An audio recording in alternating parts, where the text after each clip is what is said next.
මහයලි තැන්න කියන්නේ මේ පුංචි දෙවයිනේ සැඟවුණු ජෛව විවිධත්වයේ මුදුන්මල් කඩයි.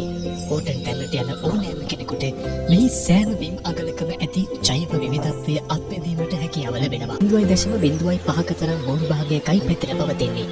අපේ රටේ හමුවන සපුෂ්ප ශාකයන්ගෙන් 9%ක්ම මහයලි තැන්නේදී අපට දැක ගන්න පුළුවන්. ඒ වගේම අපේ රටට ආවේනික මල් පිපෙන ශාකයන්ගෙන් 12%ක්ම ඇත්තේ මෙහිවීම විශේෂත්වයක්. ඕටන් තැන්නේ මල් පිපෙන ශාක අතරින් නෙළු ශාකයට හිමිවන්නේ සුවිශේෂී වටිනාකමක්. නෙළු මල් පිපෙන කාලයට මහයලි තැන්න සුදු, දම්, රතු, කහ සහ රෝස පාටින් බැබලෙනවා.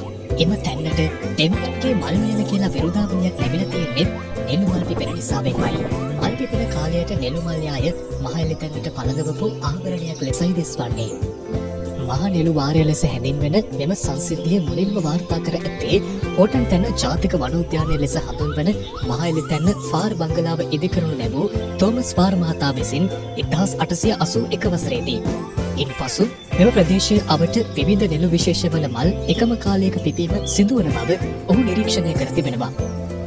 ඒ මත පදනම්ව වසර 12කට වරක් මෙලෙස මහා පරිමාණයෙන් නෙළු මල් පිපීම සිදුවන බව වාර්තාවල සඳහන්. ශ්‍රී ලංකාව තුළ මේ වන විට නෙළු විශේෂ 31ක් හඳුනාගෙන තිබෙනවා. එයින් 12ක්ම මෙරටට ආවේනික වීම විශේෂත්වයක්.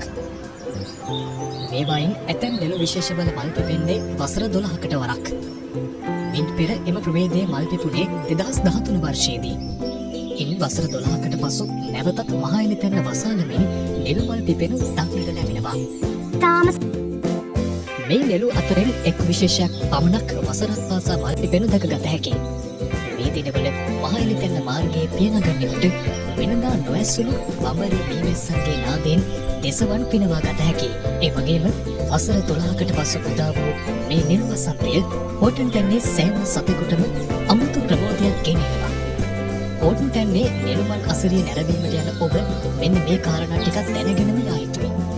ඕටන් තැන්න කියන්නේ මහයලි ප්‍රදේශයේ වනජීවි සංරක්ෂණ දෙපාර්තමේන්තුව යටතේ පාලනය වන ජාතික වනෝද්‍යානයක් වන අතර කිසිදු බලංග ප්‍රවේශ පත්‍රයක් නොමැතිව එහි ඇතුළු වීම තහනම් ක්‍රියාවක්. ඒ වගේම ගෝණන් වැනි සතුන්ට ආහාර ලබා දීම, නියමිත මම්පෙත් වලින් පිටත ගමන් කිරීම, කෑකෝ ගැසීම, සංගීත භාණ්ඩ වාදනය කිරීම, මල් හෝ ශාක කොටස් කැඩීම ආදිය සපුරා තහනම් බවත් මතක තබා ගත යුතුයි. ඒ වගේම තමයි නෙළු බලන්න කියලා තොටුපළ කන්ද පැත්තෙන් යනවා නම් මෙන්න මේ දෙවියාගෙන් පරිස්සම් වෙලා යන්නත් අමතක කරන්න එපා.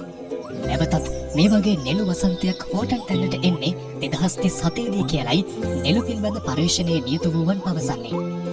මෙවර නෙළු වසන්තය මගහැරුණොත් නැවතත් ඒ වෙනුවෙන් වසර 12ක් හෝ 13ක් ඔබට බලා සිටීමට සිදුවනවා.